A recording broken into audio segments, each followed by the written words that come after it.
อาสักอาทำอาชีพอาบาดเช่นนี้สูงก็ต้องใจเตะเละเบียกินเละโคขันเตะปุ่นมาดีซ้อมโซนะมิงลามินปะเทียนคอยนะอาทิตย์ดำนะเงียนินอามาเช้านิลวินอาปัสสาวเราตายเจตันเงียโปกันตรงใจนะซาอินกะเรียอาชาณมินเปกรองพอินดินมุนกันนักแข่งทำไมฮีริรัวไอเทียมเราตัดเส้นเสตาไม่รอชื่อไอเทียมเราดีตากาชวนชูกว่าอินไงตัวนั่นเจ้าบางอินรวมมันนั่นเจ้าอันเสียมาชูก็รวมมันนั่นแหละทุกยุคนั้นอันเนี่ยลายบุญอ่ะพอินนิเลงหุ่นเตะอันหุ่นสมพังสูหลบเดี๋ยวว่าขอขีลามาอาเปลี่ยนแรงมือเซลินน้ำหุ่นปันโศกมีเสียทีอาทุกยุคนั้นลงในตากระฝางินลาย headquarter local transport committee เตปุอิน committee ในอินเองทิ้งเงี้ยเดียงทิ้งทุกินเสียงหลักฐานรวมมันนั่นเตะอันเสียมาสุดท้ายชวนกัลตูขาณทงชัยตุรินกักบะเดียนปาสุรินอุนบังเซลาอัฐาเงตีนกักบะอนันเกี่ยวถูตาที่ชวนสุดท้ายรวมมันน่ะอักชวนเตียบุญกันจันอาเฮียนโกครันอายุอินปังปาร์รวงสุมาอุปาฟันลงข้าค่ะ headquarter local treasury นั่นนี่นะดาราdepartment นะดาตูกันแล้ววันนี้พูดกันดาชุนสมบังละสุมิสวัสดิ์ส่วนสุมป้าสังเกตฟิลเห็นโมสุดท้ายที่ลิงไทยเจ้อาจารย์ชิดกิมชักที่พวกกันยังเงี้ยสุดที่บินกันโซมาละสุมิสวัสดิ์ส่วนตรงใจนักการเมืองส่วนกันอีกส่วนเราถูกกันเดียวบินอะไรบทสยามการสื่อมาไว้ตุ้งโดนในระดับการเรียนก็บอกว่าอะไรนี่เราเคยทำเป็นการคงทุยตักแล้วก็ดูกันเดียวบินสู้กันคุณพันตาถูตามผู้ยินตาเสียละใช้กันเรียอุตสาหเตียนคุณมันสวคานตรงใจอินเฮลายกันคุณขาดินตรงใจกันต่อการนานกับพังอามาส่วนสุวิส่วนตัวหลังอินโพสุอินกัลตัวหลังเตอินโพสยากัลไว้เตโปกัทายนารินโนมันติเตค่ะการสวยภาษาอันนี้และโคกันได้ว่าประฟ้าตัดวินโซลาดิพาร์ตเมนต์กันดังตัวหลังเอามันอีกกันชื่อสมตอนยาและตัวหลังโคกันตายอินอุปาวันลังหากันปัดปาร์อา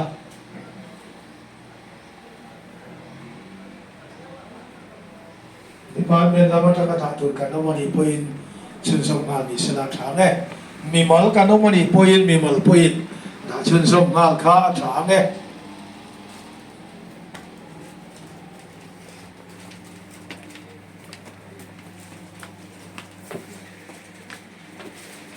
และที่ชวนปาร์ดามิกลายกันลงสู่ชื่นชมในบุญชูการสร้างโบสถ์คอมมิตี้โลกเนี่ยในระดับอินเราต้องโปรแกรมตัดลงชื่อในลายอินเดียเทียนเสร็จแล้วส่วนลงทะเลสุยจุดเตะลายสุยคุณดูเลยปาร์ตี้นั่นลงคุณเอาคุณตัดลงชื่ออันบางทีเนี่ยรวมกันแล้วมีละเนี่ยสิ่งไว้เสร็จแล้วอาจารย์จะยินคอมมิตี้รวมกันในเรื่องนี้นะคะวันนั้นเราไปส่งผู้สื่อข่าวและคุณประเทศละเดียร์ทานชื่ออะไรพาร์ทจากตัวเต็มที่มาดูส่วน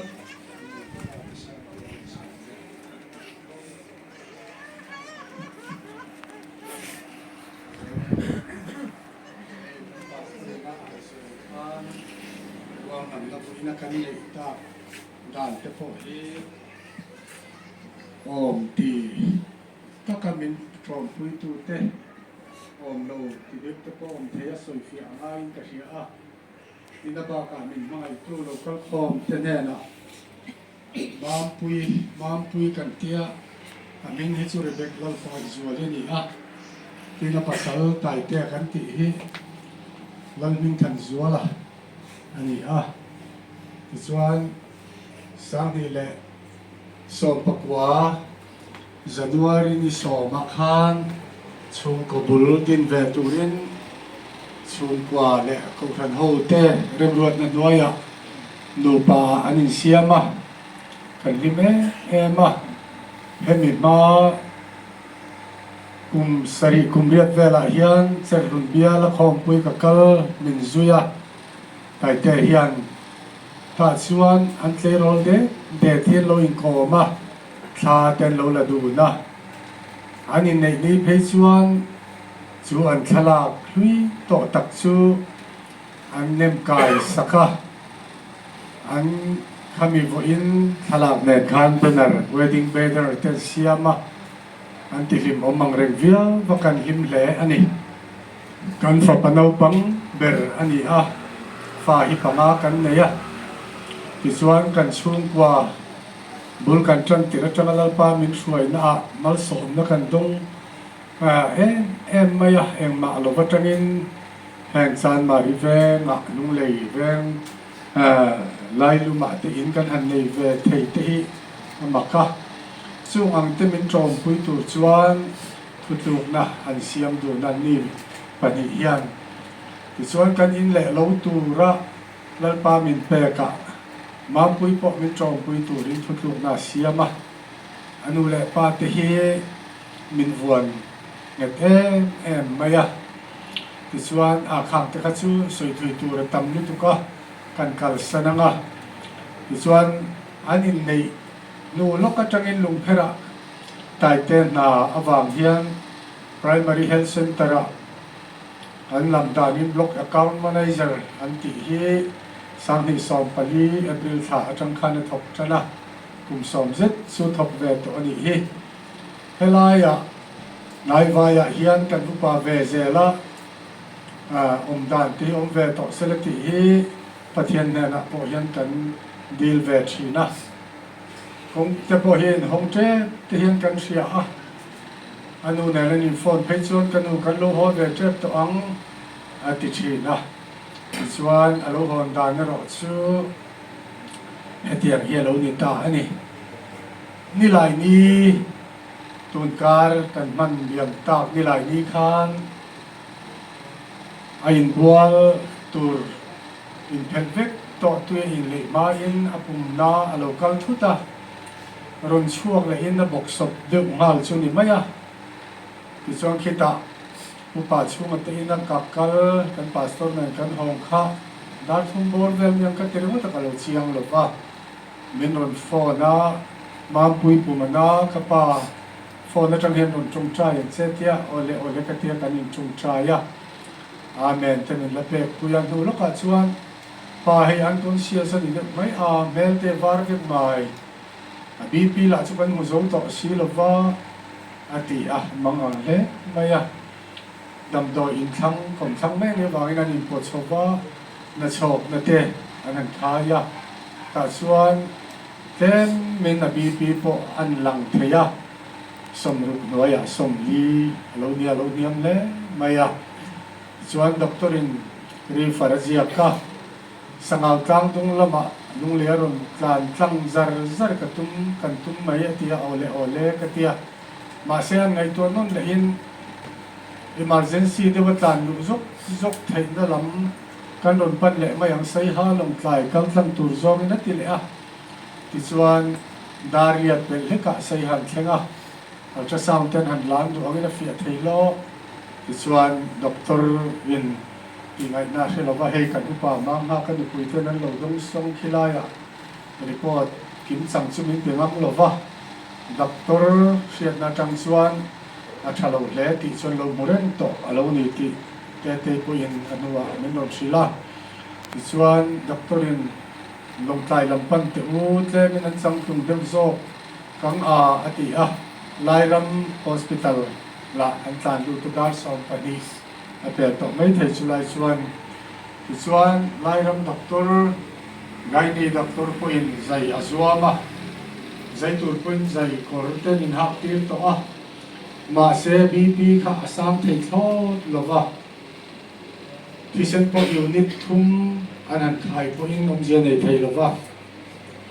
leti him hi chon ICU kan nei thasi lova ka khoi long mai ange lung lei pan zau ro ro ti le ta a atua hi rei khop mai kan fanu hi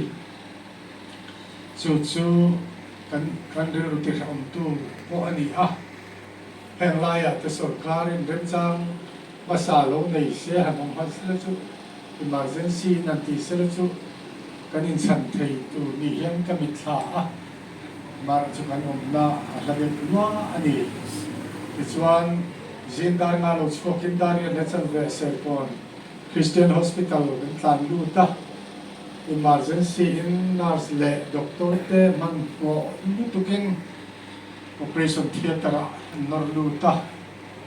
doctor chuan high risk tak me ani ka zai lo po in a bleeding hian no lum don thong ba ka zayanga theater a po kan mol pho thei chu kwa lo in bo sai ro ati a cha thapa ma se dar ka khat le chan ve nu wa eng ma khatiam thong nei len lo chuan an lo nor chua ka nars ve wak te hi kan en thangam lo ani thil thalo min su tu ren em ti lau thong re re ngen kan ba ti chuan khilai emergency wata ventilator an wa mal char sara ti chuan mapdeu mai ni zan masa akhan kan pastor chuam te akari ro lo la dar nga vel bora khongai takin zan in hi meti pa ngai te atlai war chon nak tu in kan hum dar saria Bible thuang zelin siam noi rong bol na lo ba nei sak ta che ka ti ani in hei chok ei mal mai anga nak tu mil vin zan ina ka tlan pheng ti a ba chong tra ya anom na lum pher lama an quarter zruwa ka ko khan ho lo phom boka helaya ke ni lo len tenen kan lo chu phom ma chong trai na lum phera chap chungin lalpa an lo a wa ke din helaya kan au boka makdeu main abi pi up thei reng lo kha normal a chho ta zok zok maya ti chuan a khosi za par ka tang za pa hi a thla a khatiang ang khan akal a bleeding inga a output lampang ati kholop awanga har sat na teng te khatle mero in hong ni in report te kan donga kan ti me em maya WhatsApp group min ngai chang tu tele mi mal te te na ka thon wala ka forward zunga avalom en ti in pathian na te po lom thu te po kan soi ani nimin kanileng in abibi po normal a kan lom ema apasal kan fapangay po so elo mut mu po to lovin omrei to nimin ro so ril ru lo ha dama anon sukhat tu chuan him de din kan eya ain bol fire lume fire so le ta nile nin kan himani tukin lamjing dar dia khan kan ute ma zoni om puitu in aron fona kan diam tlat atia an thosang sanga chhotu ran soba ke ni ina kan lo ma kan ngai changa minute lente heka phone le thina enge an katia anon soi zela aniam hrat sata kan in phone na phei chuan anoi lam phei chu som ni ata thata som panga anon ti be se hi bo ta he maya ti chuan pathianin rom han na thar min siam sakanga ataksa in lum let vel a khol in lum let vel a han ti dang lam dong ni kalati fana amaro chu ti kan chan chin anita ani operation theater online kan fapa hian pa mampui hi to palo thani ko in khohia da mayang o ti ka zot tam lova ti thu le ka ti zon tu kina akal ta ka khan i thu khai ti tak tak ke mi khotlang te poi nan thiam ma nga ye ka tia ti tak tak ke kan pani hian kan fiam thu dun hita ke chu ka kal masak khat che chuan khoria min non da ro o ati ani ati a ole ka lo sit don ya tin lal te ka hila ti chuan kan fanui na du thu sam kan ti sak thei nung le chu khoria a pi le a pu le a pa an lo da na than mo la da ngai hi kan sum kwa ni lu dam na tu tu na lo ni ta a ti chuan khotlang te ka ngai tu a ku than te he in hi lal pa min te ani a minon lu a pui ve a kan him tlang a suti la ya ko khana po member ni chu headquarters ani a BYD le member target thil ti zong a an ma ni hian helaya san ho mo nan la nei ringa lum phera po du sak na tin re nin tai te hian lo vu ra ti chuan tun kum inform a pe chuan statistician a church board a po real board member a ten lo da ni ta anin tin ai tu ema kan rong bol tu mi ron fo na amoi lo ba ngai lo la lo dong song mai te thil thu top kan soi tiang mam pui kha top lo theng ta sela lung pher hian kan vahan lu ve ron ho pui thei ni se kan va du ve ko khan ho hian aron ti a moi ro purin thar ka thu bo ni lo ve pa ber ma ni la ka thu ngam lo em ka fa pa thu ni te se man ni a chuan a zai lai ti hian a soya pa da mai am khoria a ti top mai a mang an wang lai takin i thu ni ro se ka ti a ti thu ta ka han soya khotlang min en dan tur te ko ran min en dan tur zong zong ka do na patling pa chan chang zo lo wan hu to aum the nem o ka ti a sung ta chu ka ngai to ve ka ni kan fanu kan in chung a tanga tha na tha chu ka mo na ani hian ka sia amaro chu lung oi takin tha na tha angin ka ril ru ka siam ren ve ka moite apate te nu pa te po hiron te ang hengina handel tur le kan thil ruwa man na hian kan an phurit kan siam bituk lawang mo kan kana ha tha ka nge ka ti a an du thu sam chu ni an soi mam lo ani e ka ti a ina hian kan du thu sam ang tak chung kwa pani in kan in sia thiam ton a thil ti kan ni ti min sia sak la chu ti ala chuan dem om kan lo kai ni poin kan pur ngat na tanga kan fanuta na kan ti thei no mani mio lo ba nan kita khian hapu pulom ki mai kan ko kan upa bang zon ko lai po che run thim sai ka kai wa ka cho lam na ani sa hrim chu ma pui te pian ma puin yan chuan tu nuwa hian chung kwa a kan in siama i tak chuan kan fa pa ne na anin du chan tira ko ai ga ma a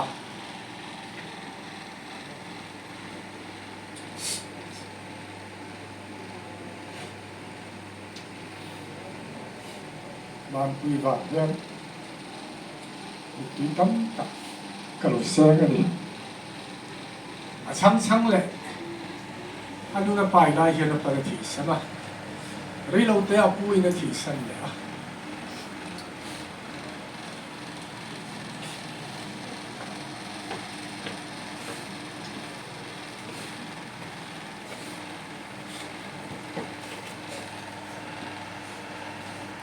chu cho ma ba ga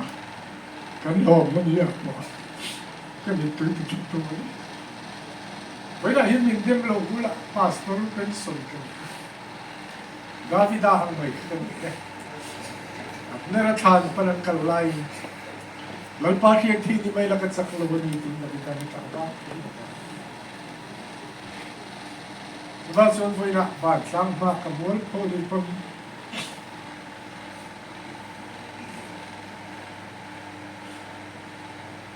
ka fan ni zo tena kan soi na zo mo ni mo tia soi hian lai mai kan ngam ram lo ya Rev hian mu hian ma ngai thêm ni le ka ti anh chân vô hi có về là gì tối tệ hiện chân vô hi thiếu trai cái chân tên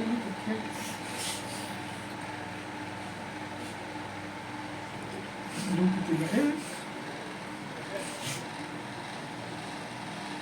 cái này mai cả buổi đầu xin bây giờ hình cái thiếu cái phần ta nó phải cái gì thì to suy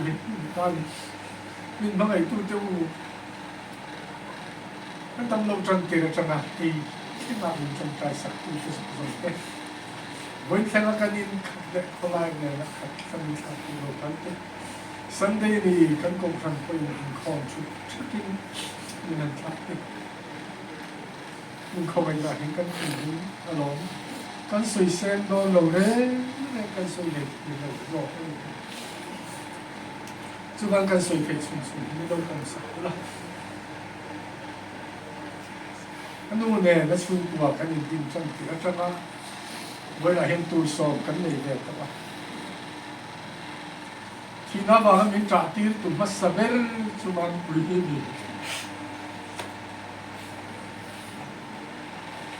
chú bạn là cá là khi xe khi tập phát này chú sau này là mình cải tệ bỏ khi họ hòn sầu hòn tệ thế nó lên cáiว่าแต่ละหันรู้แต่ละอันพกอินแลนี่มินการะอะไรวะตั้มเสียที่แต่ดำงานนู่นเนี่ยต้องการซื้อสมุนไพรเป็นไงก็เฮียนต้องมันโดนนี่ตะกี้นี่ยินเต็มโลกละ